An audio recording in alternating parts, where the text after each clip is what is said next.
هم باید برای ما دو سه کمک بکنیم. ما بر تو کمک میکنیم که تو پیسه دار شوی، تو هم باید آن چیزی که ما میگیم قبول بکنی. گفت که مثلا من چی بکنم؟ گفت فقط میخوای جادوگر شوی، اول قرآن شریف بگی زیر پایت خوب لغتش کن. این شرط اول ما.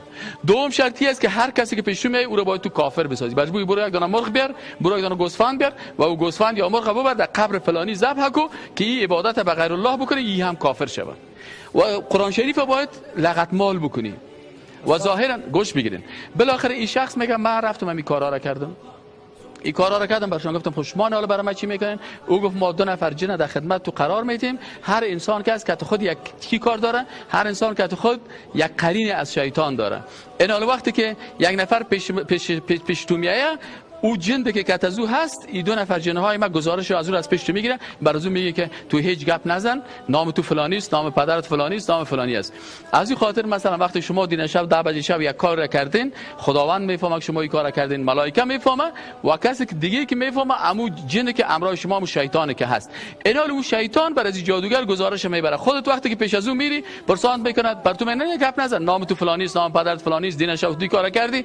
اینی گپا را وقتی که کرد، این وقتی که عقیده درست نداشت فکر میکنه که والله این نفر این فالبین یا این جادوگر کسی عالم غیب است و برای سر خود خم میکنه. و این نفر گفت من از این طریق تانستم تقریبا 24000 نفر کافر بسازم. در یک روایت است میگه بعضی اوقات جن میای یک نفر یک جایش خوب هم تو خاریده میره یا پچق قدم میره، میخوره تو درد میکنه. وقتی که پیش از فالبین میری، او کت جن ها ارتباط داره، برات میگه که عین من باز بر تو یک تعویض میتونم یا تو یک دم میگم، فقط عین اینجا تو قرار شد، تو فکر میکنی که عین والا سب مره من خوب شدم. به این خاطر انسان مسلمان وقتی که دید که شفا در قرآن است، سوره قرآن بخونه.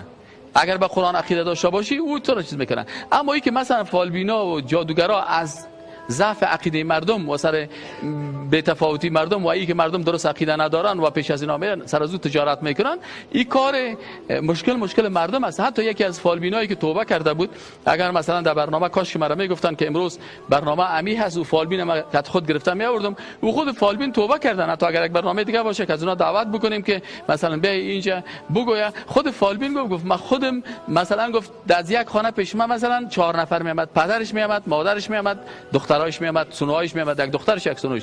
باز میگم من نشته میکردم از طریق سنوش برش میفتم تو روبر سر الماری بان، سبا که خسرش میاد برش میفتم تو را سنوی جادو کرده برو در سر الماری تون در فلانی جای ماندیم. اون گفیای دبین خود خبر نداشتن که کلشان پیش من میان و به این شکل گفت آیسا گفت من چال میکردم، هم از خسرش پیسه میگرفتم، هم از سنوش، هم از دخترش، هم از خانمش. اینی چالبازی ها و فریبکاری ها هست. ولی راه نجاتی است، راه نجاتی است که ما بفهمیم که ساحر در آیت قرآن چی میگه که ولکن الشیاطین کفروا یعلمون الناس السحر. کسای شیطان که کافر شدن مردم جادو رو یاد میدادن.